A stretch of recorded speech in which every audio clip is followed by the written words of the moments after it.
Olá, cursistas! Dando continuidade à nossa disciplina, hoje vamos falar sobre liberalismo e educação. Principais ideias do liberalismo. Na aula anterior, nós falamos do surgimento da sociologia, da sociologia que é uma ciência.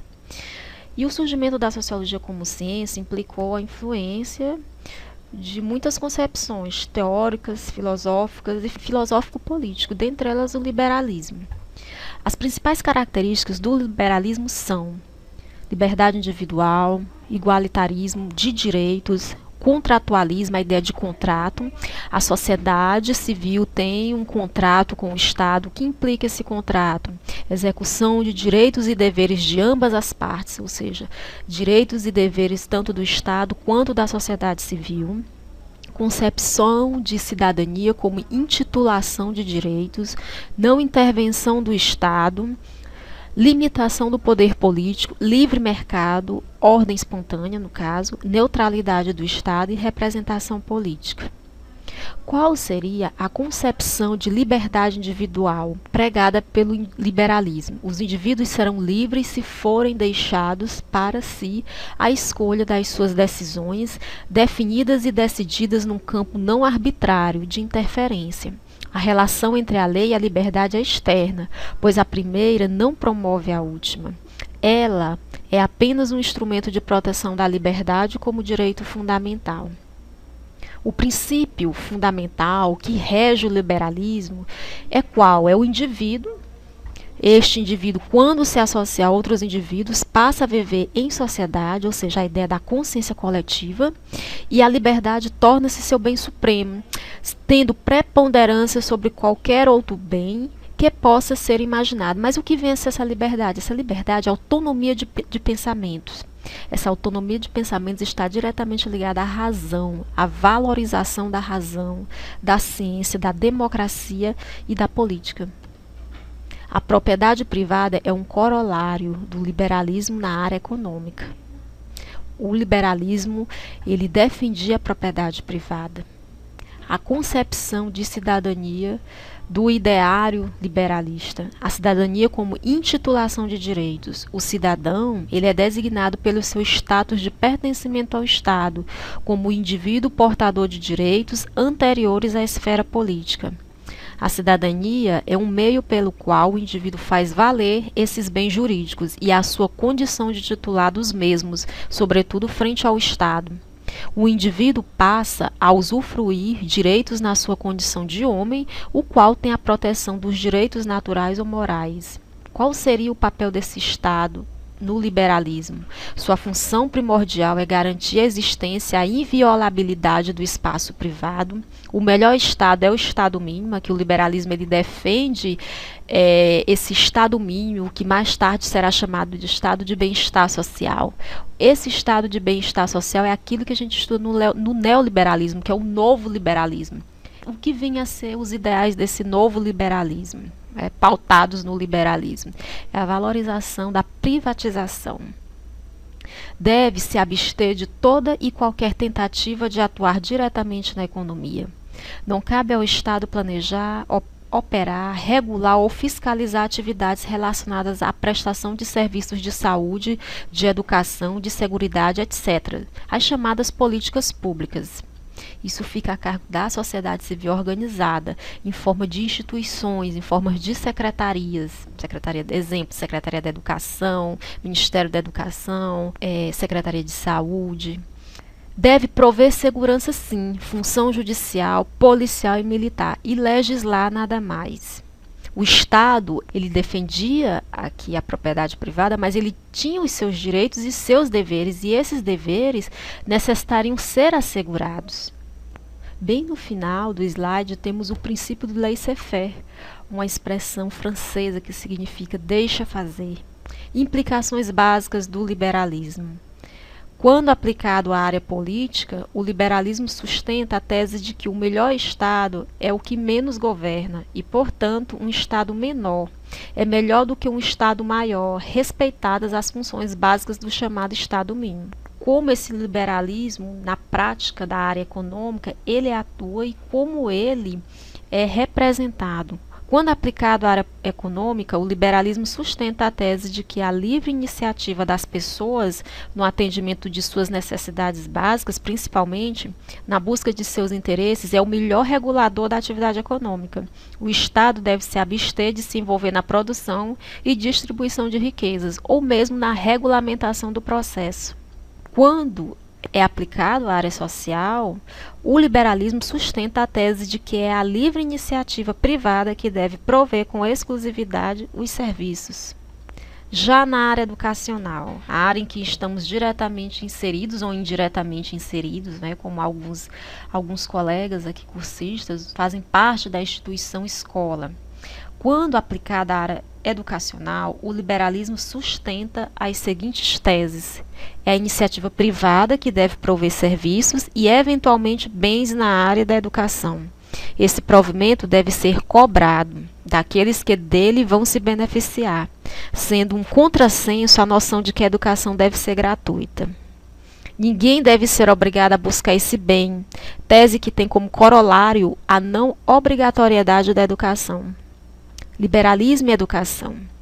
O liberalismo se opõe à tentativa do Estado de ministrar, regular ou intervir na educação. Opõe-se ainda que o governo obrigue os cidadãos a frequentarem a escola, não se opondo que as famílias eduquem seus filhos em casa, ou por tutores, ou mesmo que não os eduquem. O progressivismo e o chamado movimento da escola nova, embora compatíveis com o liberalismo em vários aspectos, divergem no que diz respeito à luta pela escola pública. Nós temos aqui um clássico da sociologia, principalmente da sociologia da educação, Émile Durkheim. A educação liberal teve como um dos seus principais teóricos, o sociólogo Durkheim. Ele nasceu em Épinal, França, em 1858 e morreu em Paris, em novembro de 1917. Durkheim e educação. Qual foi a relação de sua teoria com o processo educacional? Para Durkheim, a educação é a ação exercida pelas gerações adultas sobre as gerações que não se encontrem ainda preparadas para a vida social. A ideia de processo de repassar regras, repassar normas, repassar valores.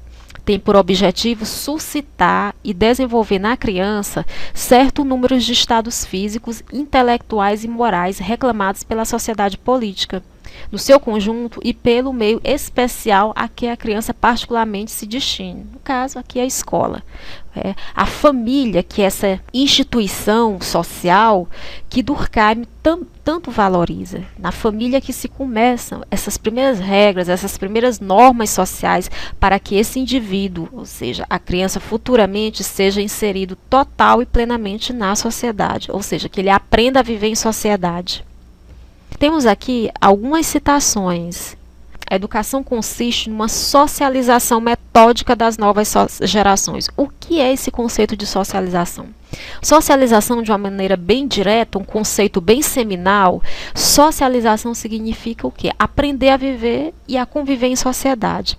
Esse processo de socialização na vida do indivíduo, ele começa quando nós nascemos e termina quando morremos.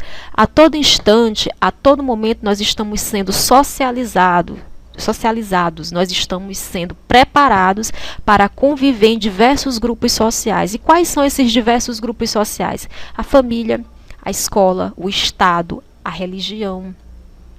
O mercado é uma instituição social.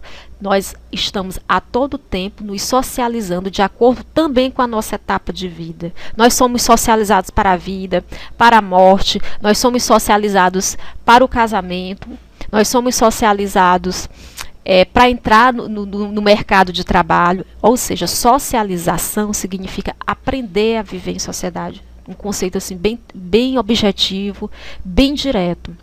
A sociedade deve lembrar ao mestre quais são as ideias e os sentimentos a imprimir ao espírito da criança, a fim de que o futuro cidadão possa viver em harmonia com o meio. Durkheim é chamado sociólogo do consenso.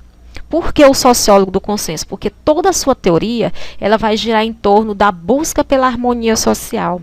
Diferentemente de outros autores da sociologia, de outros clássicos, que já vão dar uma ênfase ao conflito, que busca ver essa harmonia dentro da sociedade. O homem que a educação deve realizar em cada um de nós não é o homem que a natureza fez, o homem carregado de instintos, esse homem dito primitivo, não é? Mas o homem que a sociedade quer que ele seja, e ela o quer conforme o reclame a sua economia interna, o seu equilíbrio. A sociedade lá nos molda. Quando nós nascemos, nós já encontramos regras impostas por a sociedade, que já vem ao longo de gerações. Essas regras, elas poderão ou não serem quebradas. Isso vai tudo depender das gerações e de como a sociedade ela vai se equilibrando ou se desequilibrando, ou seja, de acordo com o andar, de acordo com as relações sociais de cada sociedade. A educação é, acima de tudo, o meio pela qual a sociedade renova perpetuamente as condições de sua própria existência. Durkheimianamente falando, essa educação ela vem a contribuir no processo de socialização do indivíduo. Ou seja, ao mesmo tempo que se educa, ao mesmo tempo se repassa normas, se consolida normas, ao mesmo tempo se perpetuam normas e regras. Durkheim e John Dewey. As ideias de Durkheim influenciaram o educador americano John Dewey, um dos maiores pensadores da educação do século XX. Para Dewey, a escola deve educar para o tipo de sociedade que pretende estabelecer. Temos aqui a imagem de Dewey. Dewey nasceu em Burlington, Vermont, em 1959 e morreu em 1952. Já um teórico que fincou muitas suas ideias já quase na metade do século XX.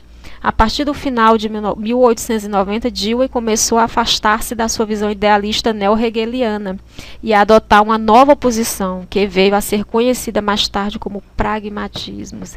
Ideias pragmáticas, ideias testáveis, quantificáveis.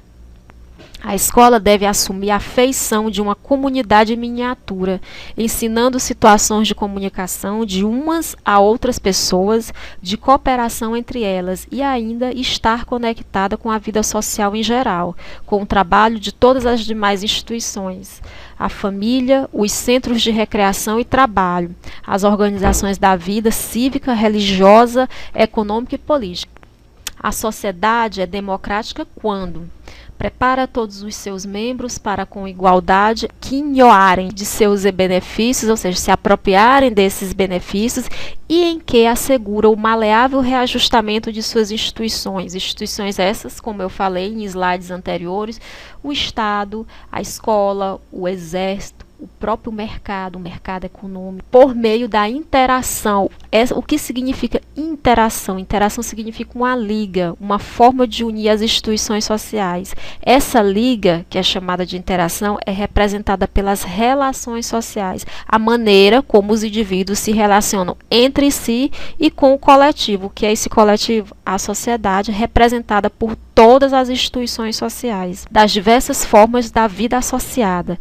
Esta sociedade deve adotar um tipo de educação que proporcione aos indivíduos um interesse pessoal nas relações e direções sociais, e hábitos de espírito que permitam mudanças sociais sem ocasionar desordens, ou seja, sem ocasionar desarmonias. A educação é um processo direto da vida e a escola não pode ser uma preparação para a vida, mas sim a própria vida. A educação é concebida como um processo de reconstrução. A educação sempre vista como um processo, um passo a passo e reorganização da experiência pela qual percebemos mais agudamente o sentido e, com isso, nos habilitamos a melhor dirigir o curso de nossas experiências futuras. Dewey e a educação brasileira. Como um dos principais alunos e representantes do pensamento de Dewey, temos Anísio de Teixeira. Anísio Teixeira contribuiu no movimento educacional brasileiro que ficou conhecido como a Escola Nova e que teve seus ideais consubstanciados no famoso Manifesto dos Pioneiros em 1932. Esse registro aqui desse slide bem histórico, contextualizando as teorias de Dewey, o pensamento de Durkheim aqui no nosso país. Tal movimento defendia a realização dos ideais da escola liberal no Brasil.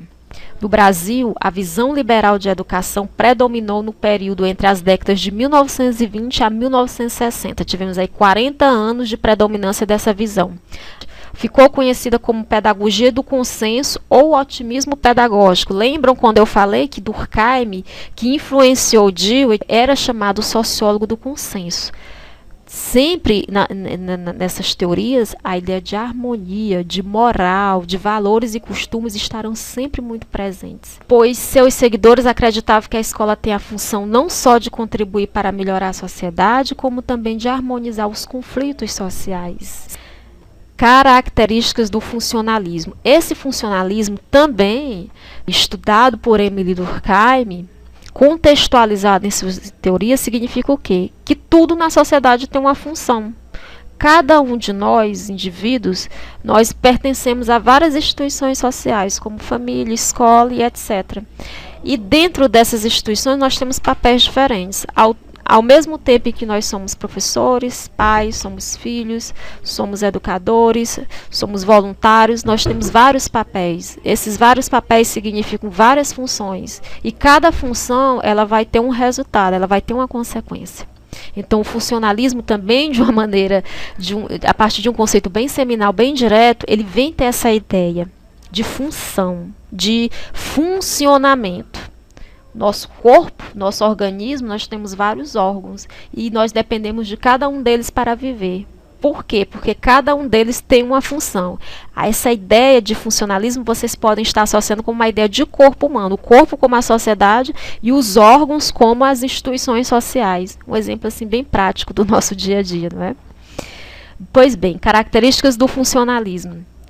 ênfase das análises nas macroestruturas, comportamento governado por padrões estáveis de relações sociais da macroestrutura, o que é essa macroestrutura? Estado.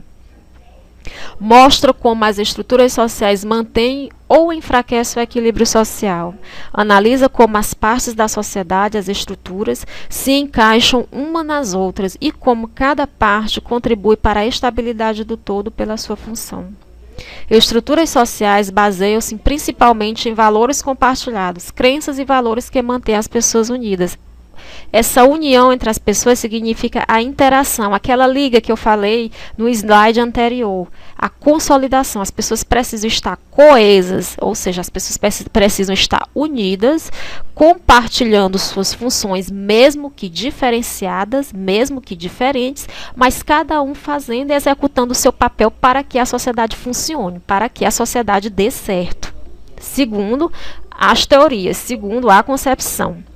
Sugere que o restabelecimento do equilíbrio social é a melhor solução para os problemas da sociedade. O equilíbrio social é exatamente essa ideia da sociedade andar bem, funcionar bem com todas as suas instituições, com todos os indivíduos que compõem a sociedade. Críticas ao funcionalismo. Quais são elas? Enfatiza fatores que conduzem à coesão social, evitando aqueles que produzem a divisão e o conflito. Pouca ênfase nas desigualdades, classe, etnia, gênero. Como eu citei anteriormente, o funcionalismo estudado por Dewey e por Emile Durkheim é o funcionalismo, é a ideia do consenso, é a ideia da coesão. Os outros sociólogos ou outros teóricos da educação já veem pela questão do conflito, ou seja, da contradição. Sugere uma resposta conservadora para os problemas sociais, de certa forma legitimando estratégias de dominação e exploração. Menor ênfase no papel da ação criativa social, ou seja, indivíduos passivos, indivíduos que aceitam, porque a sociedade ela não é harmônica. A sociedade é mediada por conflitos, e esses conflitos, falando de um ponto de vista mais da ideia do conflito, esses conflitos é que mexem, é que servem de motor para a sociedade. O funcionalismo, ele já interpreta a realidade social e educacional de uma outra maneira. Por isso é que essa menor ênfase no papel da ação criativa social, indivíduos passivos, indivíduos que aceitam regras, indivíduos que podem até mudar essas regras, mas que por conta dos valores, das crenças colocados para eles, e muitas vezes a escola, na grande maioria das vezes, reproduzem essas crenças de desigualdade, de preconceitos. Então, podemos até nos questionar, será que nós, enquanto técnicos, educadores, formadores, integrantes do espaço escolar, não estaremos reproduzindo ou contribuindo para a reprodução e permanência de muitos valores que já estão gastos e desgastados no processo educacional? Pergunta e tema para reflexão. Atribui às sociedades qualidades sociais que elas não possuem, sociedades com necessidades e propósitos que só os indivíduos possuem. Aqui são algumas referências cursistas que vocês podem estar buscando para aprimorar essas teorias, porque falar de Dewey, falar de Durkheim dentro da educação é mais do que uma pesquisa, é uma pesquisa teórica, é um constante debate escolar que a gente faz. E aqui eu coloco a Chaves, próprio John Dewey, Durkheim, a Educação em Sociologia, Gomes, a Educação em Perspectiva Sociológica, Kalman Reis, e até a próxima.